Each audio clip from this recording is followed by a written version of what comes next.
Ευχαριστώ πολύ τον αγαπητό μου πρόεδρο και ανιψιό,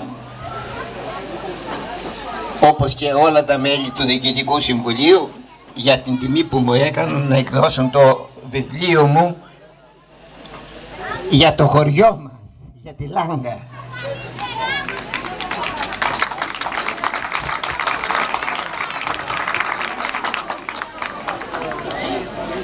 Θέλω να πιστεύω ότι το βιβλίο μου αυτό ίσως δεν θα είχε μεγάλη αξία αν πρόκειται για κάποιο άλλο χωριό, αλλά για το χωριό μας έσπασε τον πάγο. Τον πάγο που κρατούσε τόσα χρόνια και δεν την κατόρθωσε να κυκλοφορήσει ένα άλλο βιβλίο.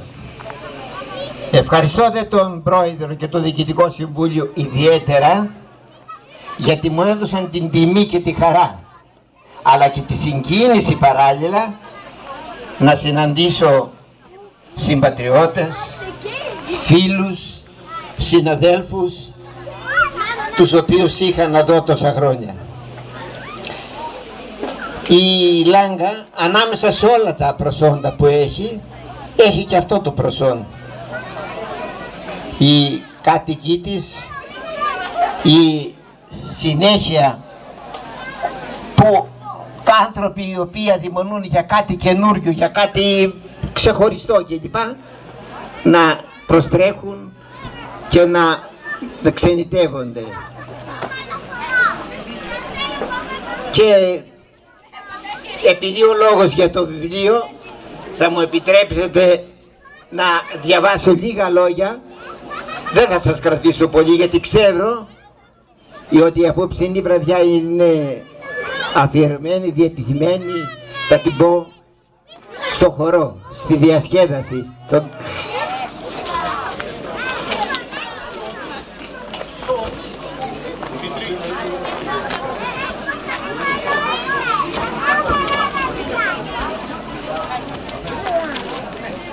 Όταν, αγαπητοί μου συμπατριώτες και φίλοι της Λάγκας,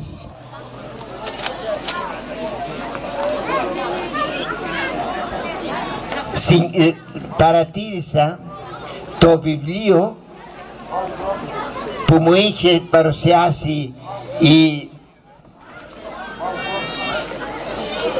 η κυρία που μου είχε εκδώσει το βιβλίο, μου παρουσίασε την προμετωπίδα του βιβλίου, όπου είναι ζωγραφισμένη, εικονογραφημένη η Λάγκα, το χωριό μου. Ένα δάκρυ καυτό κύλησε στο πρόσωπό μου, και ήταν ένα δάκρυ που προέρχονταν από τη θέα ενός τόπου, ενός ιερού χώρου, ενός χώρου που μου θύμιζε ότι στον τόπο αυτό γεννήθηκαμε, στον τόπο αυτό μεγαλώσαμε, στον τόπο αυτό παίξαμε, τραγουδήσαμε, χορέψαμε, αλλά και πονέσαμε, και ο τόπος αυτός δεν ήταν άλλος από τον χώρο της Λάγκας, του χωριού μας. Ήταν ένα δάκρυ νοσταλγικό, ένα δάκρυ που προκάλεσε η θέα, όπως είπα, ενός τόπου ξεχωριστού, ενός τόπου ιερού, ένας τόπου που είμαστε τόσο στενά δεμένος με την ιστορία του, με το μεγαλείο του. Προσφυλής αυτός ο τόπος.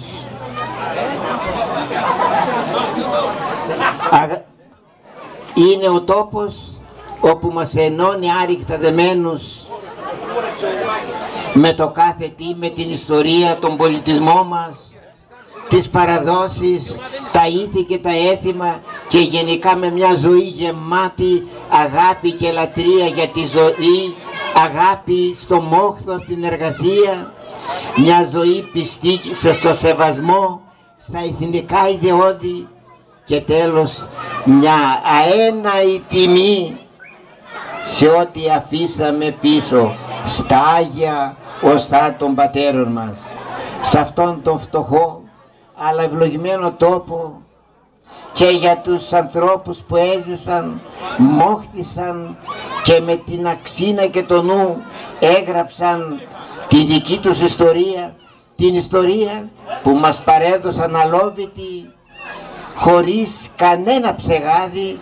Προσπάθησα, αγαπητοί μου, με την εργασία μου αυτού να προβάλλω χωρίς καμιά υπερβολή, και είναι η εργασία μου αυτή ένα σύνολο προσωπικών μου εμπειριών, αυτές που έζησα από μόνος μου στο χωριό, από την νεανική μου ηλικία μέχρι και της ενηλικιώσεώς μου, αλλά και από πληροφορίες που προέρχονται και από κουβέντες ανθρώπων που έχουν φύγει από τη ζωή.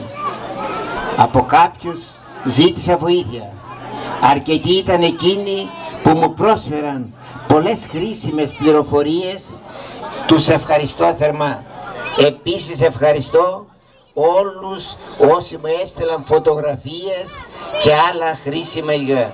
Ίσως, αγαπητοί μου, η προσπάθειά μας αυτή ξεκίνησε πολύ αργά. Είναι αλήθεια ότι αφήσαμε να μας φύγουν οι πρωταγωνιστές, εκείνοι που έγραψαν την ιστορία, αυτοί που έζησαν έντονα. Να τα πάρει ευχή και τα χαρτιά. Τα έντονα τα γεγονότα εκείνα που έγραψαν την ιστορία, όλοι εκείνοι που έδωσαν τιτάνιους αγώνες, αγωνιζόμενοι για την επιβίωση και τη σωτηρία των ψυχών.